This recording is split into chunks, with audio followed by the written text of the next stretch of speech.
So Phinehas' wife passed away at childbirth. But what happened to Ichabod, the son that she had and passed away after she gave birth to him?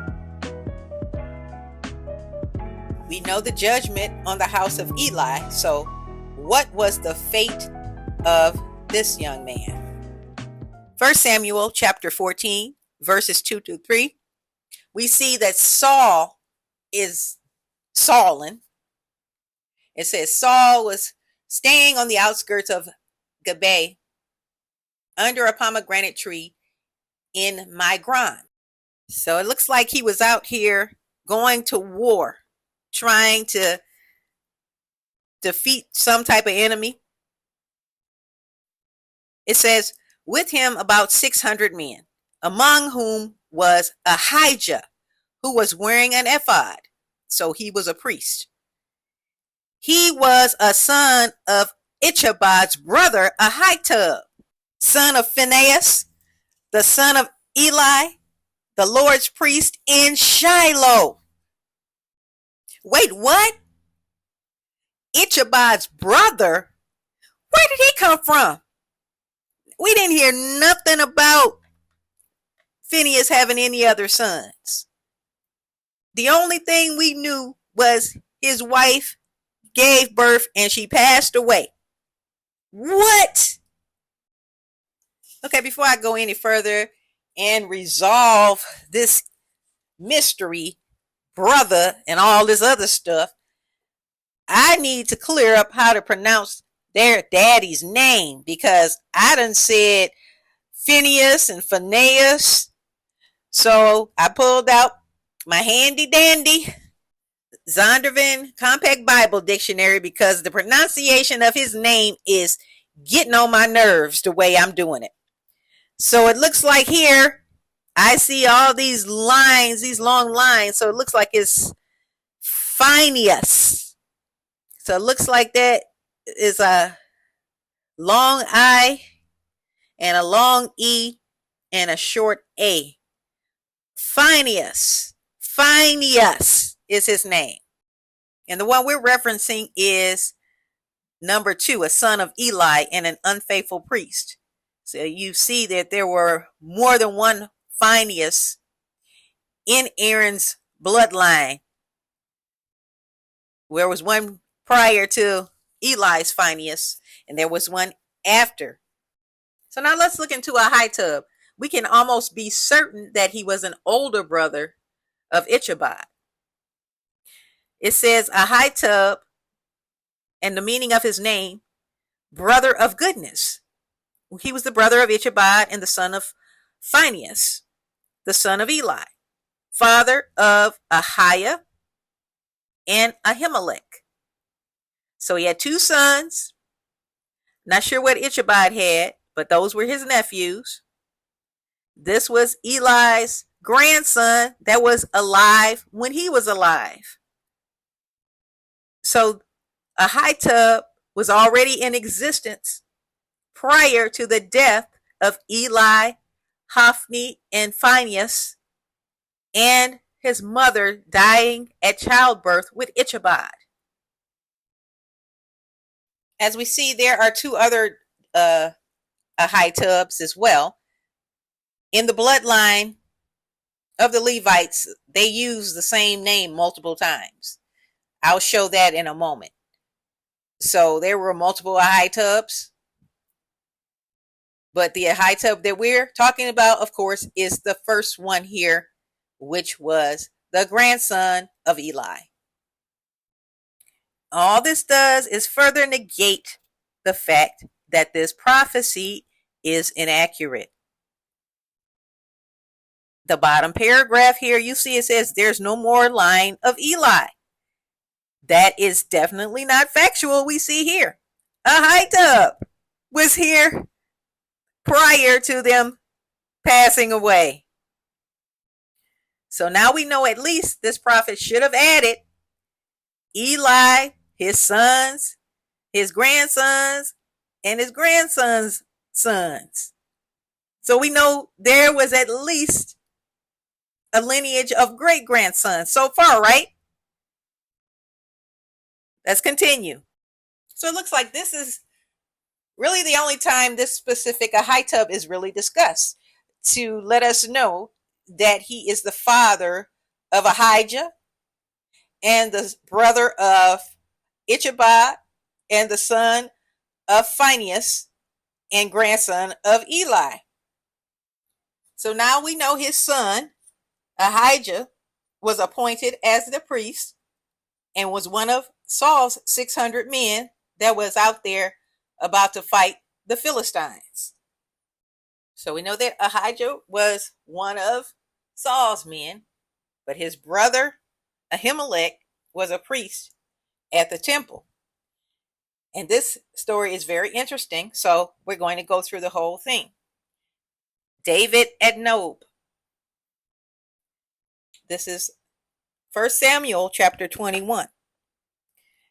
David went to Nob to Ahimelek the priest.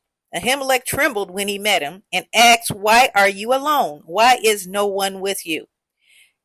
David answered Ahimelek the priest, "The king sent me on a mission and said to me, 'No one is to know anything about the mission I am sending you on.'"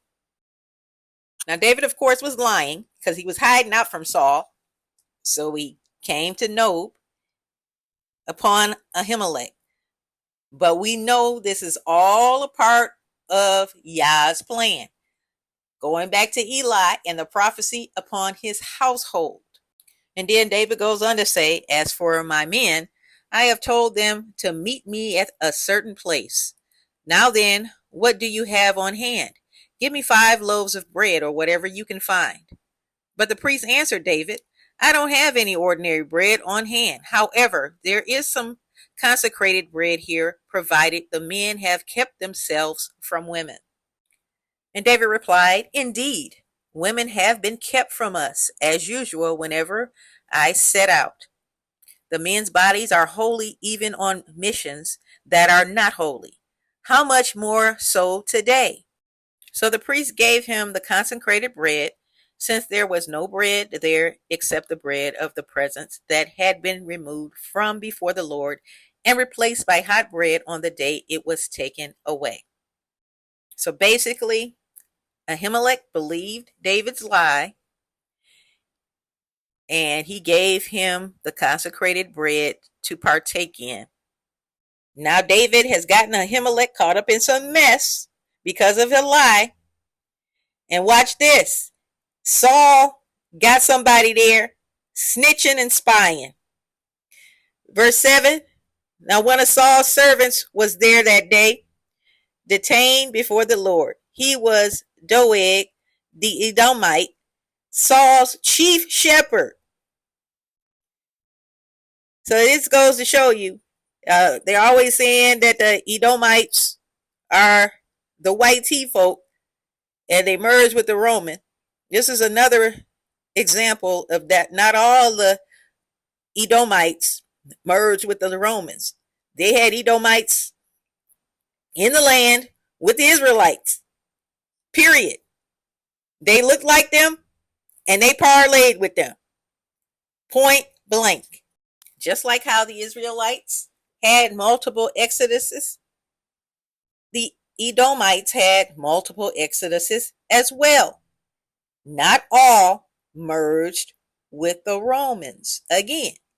So when Yeshua was there, you got Herod and all those other folk. That was not the whole population of Edomites that were there in the area. They had spread amongst other areas. So all Edomites till this day do not look the same. Just like all Israelites to this day do not look the same because of what? Mixing. The way they looked back then was similar. But now you're going to find different Edomites. You're going to find different Israelites. Different as in the way they look now. But the point is, Jacob and his twin brother Esau were both swarthy.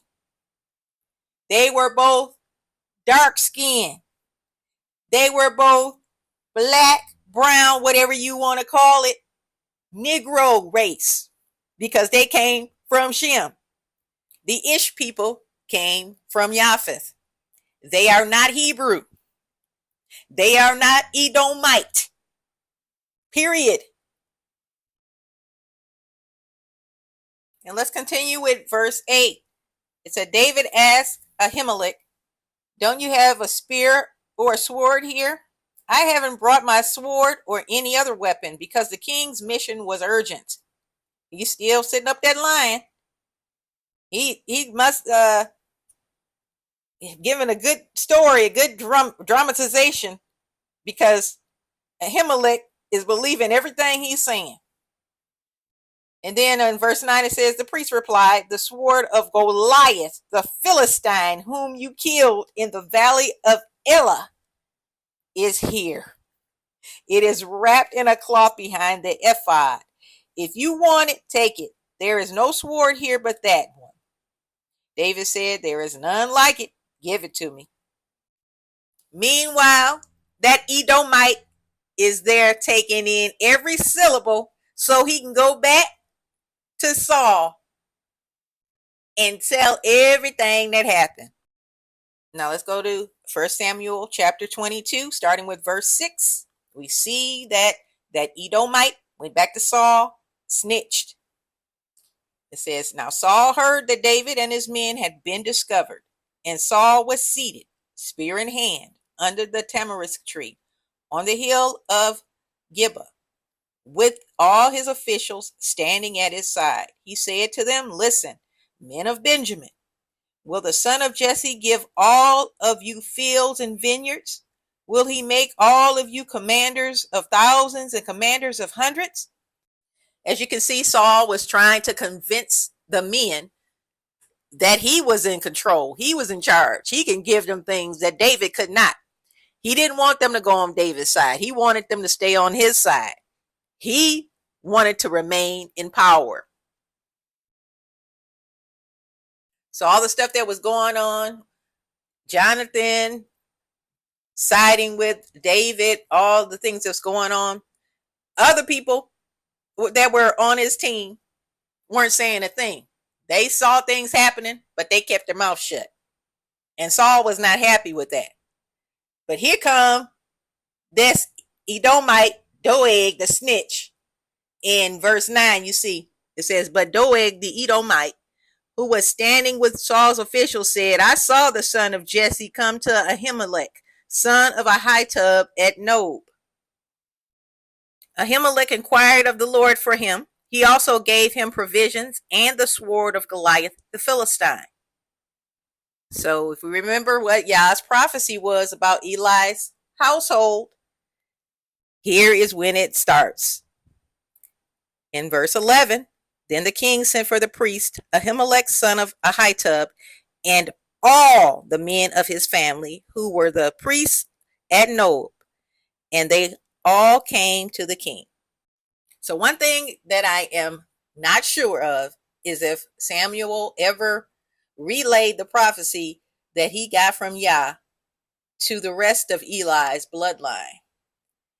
And I'm sure Eli probably didn't tell the grandson Ahitub or his sons about the prophecy, because it doesn't sound like it to me of what was happening. So I don't know if they knew. It just seems like they didn't. But it's coming to fruition now. As we see here, verse 12, Saul said, listen now, son of Ahitub. Yes, my lord, he answered. Saul said to him, why have you conspired against me, you and the son of Jesse, giving him bread and a sword and inquiring of Yah for him, so that he has rebelled against me and lies in wait for me as he does today? Ahimelek answered the king, who of all your servants is as loyal as David, the king's son-in-law? captain of your bodyguard, and highly respected in your household. Was that day the first time I inquired of Yah for him? Of course not. Let not the king accuse your servant or any of his father's family, for your servant knows nothing at all about this whole affair. But the king said, you will surely die, Ahimelek, you and your whole family. So Saul is so envious of David that he is going to kill this man's whole family because of what he did to help him. Now, this goes to show exactly what Yah's prophet said and Samuel. So the man of God, the man of Yah, told Eli, and also Samuel told Eli the same thing about what's going to happen to his bloodline. The first time we see the warning came from Yah through the man of Yah. In 1 Samuel chapter 2, verse 27, it says, the man of Yah came to Eli and said unto him, and you see, you go down to, it says what's going to happen. Verse 32, and you will see distress in my dwelling, although good will be done to Israel. No one in your family line will ever reach old age. Every one of you that I do not cut off from serving at my altar, I will spare only to destroy your sight and sap your strength, and all your descendants will die in the prime of life. In chapter 3, starting with verse 9, you see where Yah tells Samuel the same thing. So here is his second witness to Eli about what's going to be happening to his descendants because of what he allowed his sons to do and the benefits he took off of it. So it cursed his whole bloodline.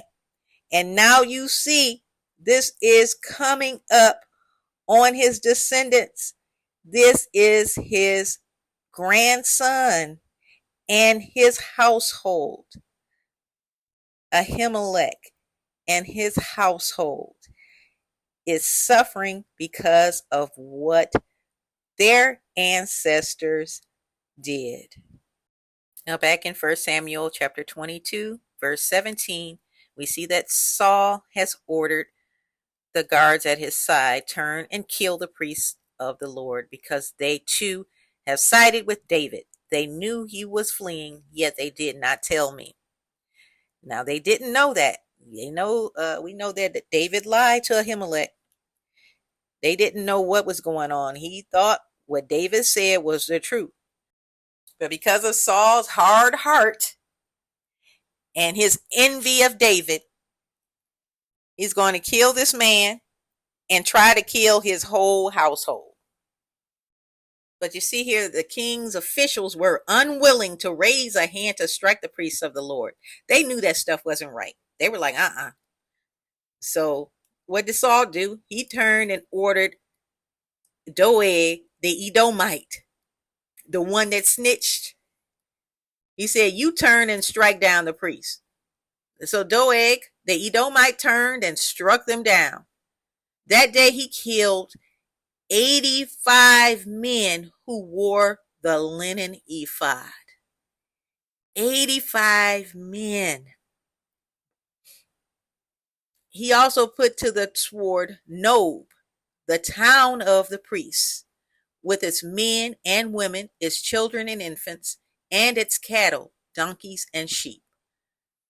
So the whole town of Nob, all because of Eli, what he let his wicked sons get away with, this whole bloodline in town was cursed. So Ahimelek, the high priest, has been killed, and everybody in the town of Nob pretty much are gone, except one of Ahimelek's sons who was able to escape. It says in verse 20, but one son of Ahimelek, son of Ahitub, named Abiathar escaped and fled to join David. He told David that Saul had killed the priest of the Lord. Then David said to Abiathar, "That day when Doeg the Edomite was there, I knew he would be sure to tell Saul, 'I am responsible for the death of your whole family.'" So now David is realizing, because of his lie, he got this man's whole family killed, not knowing that this was already ordained. Even if he did not do it in this specific way, it would have happened anyway. That's just how Yah works. What he ordains will happen. So in verse 23, David tells Ahimelek, "Stay with me, don't be afraid. The man who wants to kill you is trying to kill me too. You will be safe with me." So he ended up serving David as a priest. We will see that the other line comes into play as well, the one that was not cursed.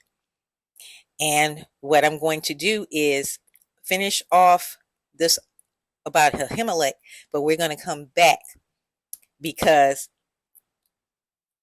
I don't think that this bloodline really ended. And I'll show you why soon. So out of all of the descendants of Eli that remained, that went on, Abiathar is the one that we hear about the most. So of course he escaped from Saul and the Edomite Doeg's slaying of the family and everybody in Nob. He went to David, and David had him be with him. So he was a loyal servant of David for his entire reign, and he served him during David's son Absalom's rebellion. And you can find that information in 2 Samuel chapter 15, 17, and 19. But he also, even after David was gone, he also was during the time of Solomon and one of David's other sons who was trying to reign, which is Adonijah. In 1 Kings chapter 1, we see that David's son, Adonijah, decides he wants to be king. When David had gotten very old and it was time for him to appoint a new king, Adonijah sets himself up as king. And you can go down to verse 7, you see Adonijah conferred with Joab, son of Zeruiah. So remember, Joab was David's commander-in-chief. So he was over his military and everything. Basically his right-hand man. He was also his nephew. So Adonijah conferred with him, and with Abiathar, the priest. And they gave him their support. So Abiathar, the priest, Eli's second great grandson, after his family got slew, he turned on, I wouldn't say he turned on David because he was loyal to David, but he decided to support this son that chose himself to be king. And I think we all know the story. This man was never a king because Solomon became the king, right? His little brother Solomon became the king. But this guy tried everything in his power to take over the kingdom. He was trying to set Solomon up through his mother by asking Solomon to let him marry this woman that we see here, this Shunammite woman that was with King David, which was basically King David's concubine, and that would have messed Solomon up. So now King David has gave the reins over to his son Solomon, but his son Adonijah is still trying his best to steal the kingdom. He sends the mother Bathsheba just like I stated prior, was trying to connive his way in by being able to marry the lady that David had was comforting him, the Abishag, the Shunammite woman. If that name Shunammite sounds familiar, it's because if you read Songs of Solomon, you know the Shunammite woman was the one that said, "I am black but beautiful." Go read that. Anywho, it says that King Solomon answered his mother. He's like, he was already rich with wisdom.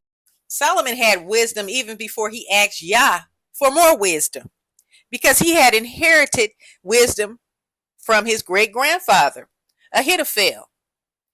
Ahithophel was somebody that worked for King David. You can go back and read that story. All of that stuff ties together with this Absalom and Abiathar. All of that stuff ties in together. But anyway, Solomon was already wise. He just became the wisest man ever to live because he asked Yah for wisdom. So he's telling his mother, Abiathar and Joab are on Adonijah's side. And it says in 23, then King Solomon swore by the Lord, may God deal with me, be it ever so severely, if Adonijah does not pay with his life for this request. And now as surely as the Lord lives, he who has established me securely on the throne of my father David and has found a dynasty for me, as he promised, Adonijah shall be put to death today. So what does that mean? All the folks that's loyal to Adonijah have to go too, right? It should be. But go down to verse 26. It says, to Abiathar the priest, the king said, go back to your fields in Anathoth. You deserve to die, but I will not put you to death now, because you carried the ark of the sovereign Lord before my father David and shared all my father's hardships. So Solomon removed Abiathar from the priesthood. He didn't kill him, but he removed him from the priesthood. Just like Yah said, they were going to lose. And it says, fulfilling the word the Lord had spoken at Shiloh about the house of Eli. So the priesthood had been permanently removed from Eli's bloodline. So I'm going to go back to 1 Samuel chapter 2, starting with verse 27, reading from the New Living Translation this time. It says, a warning for Eli's family. One day a man of God came to Eli and gave him this message from the Lord. I revealed myself to your ancestors when they were Pharaoh's slaves in Egypt. I chose your ancestor Aaron from among all the tribes of Israel to be my priest, to offer sacrifices on my altar, to burn incense, and to wear the priestly vest as he served me. And I assigned the sacrificial offerings to you priests. So why do you scorn my sacrifices and offerings? Why do you give your sons more honor than you give me? For you and they have become fat from the best offerings of my people Israel. Therefore, the Lord, the God of Israel says, I promised that your branch of the tribe of Levi would always be my priests, but I will honor those who honor me, and I will despise those who think lightly of me. The time is coming when I will put an end to your family, so it will no longer serve as my priests. That's just what happened. Solomon put an end to it. Abiathar was the last priest from Eli's bloodline. And it says, all the members of your family will die before their time. None will reach old age. You will watch with envy as I pour out prosperity on the people of Israel. But no members of your family will ever live out their days. The few not cut off from serving at my altar will survive, but only so their eyes can go blind and their hearts break, and their children will die a violent death. Verse 34, and to prove that what I have said will come true, I will cause your two sons, Hophni and Phinehas, to die on the same day. Didn't that happen? Then I will raise up a faithful priest. So at the time it was Samuel. But when he said, who will serve me and do what I desire? That's, of course, that's Samuel. But when he said, I will establish his family, and they will be priests to my anointed kings forever. So that was not Samuel. Well, who he was talking about is the other son, the other branch from Aaron's bloodline, the other priests. It says, then all of your surviving family will bow before him, begging for money and food. Please, they will say, give us jobs among the priests so we will have enough to eat. So in this illustration, you see where it says Eli's line, which came from Aaron and Aaron's son Itamar, is the line where Eli came from. And you got Phinehas, Ahitub, Ahimelek, Abiathar. And you see that red stop is where it ended, because when Solomon took him down, that was it. But you go to the left, you see Aaron's other son, Eleazar. You see some similar names here. Same thing. So it was just like I was saying before, they repurposed the names a lot within the Levites. They repurposed names a lot within a lot of the family trees of the Israelites. But we see here, similar names, but we know the bloodline. So in summary, Aaron's son Itamar's priestly bloodline ended with Abiathar. Aaron's other son Eleazar's priestly line continued. So Zadok, and you see there in yellow, right next to Abiathar to the left, continued the high priest as the high priest with Solomon. Solomon got rid of Abiathar, and Zadok continued the reigns as high priest, and his bloodline continued. As you see the line down there, it goes all the way to like Ezra. It goes further than that. So the line from Eleazar goes all the way down, actually, to the Sadducees, if you think about it. But anyway, Zadok and Abiathar served David at the same time. And Solomon ended up making Zadok the high priest and getting rid of Abiathar. So I'll briefly discuss Zadok, who was from the other branch, the other priestly branch, the other of Aaron's sons, Eleazar. So Zadok, who worked with Abiathar, we know that, was a son of Ahitub, not the same Ahitub in the line of Eli, but from the line of Eleazar. He was a priest who helped David. We know that, Samuel 8:17, alongside the other guy, Abiathar. He also helped bring back the ark to Jerusalem, supported David against Absalom, and the most highest thing was he was made high priest by Solomon. So in this illustration, it shows how his line just goes down. You see the line there. It might be kind of hard to see. I'll enlarge it a little bit. As you can see, that priestly bloodline went all the way down to the destruction of Jerusalem when the Romans had their capture and exile. So that is the line that is being discussed and told to Eli that his line would not continue and that Yah was going to select another bloodline to take its place. If you move back over to the right and see Abiathar, you see the stop sign, but then you see another line. You see Hilkiah, and then you see Jeremiah.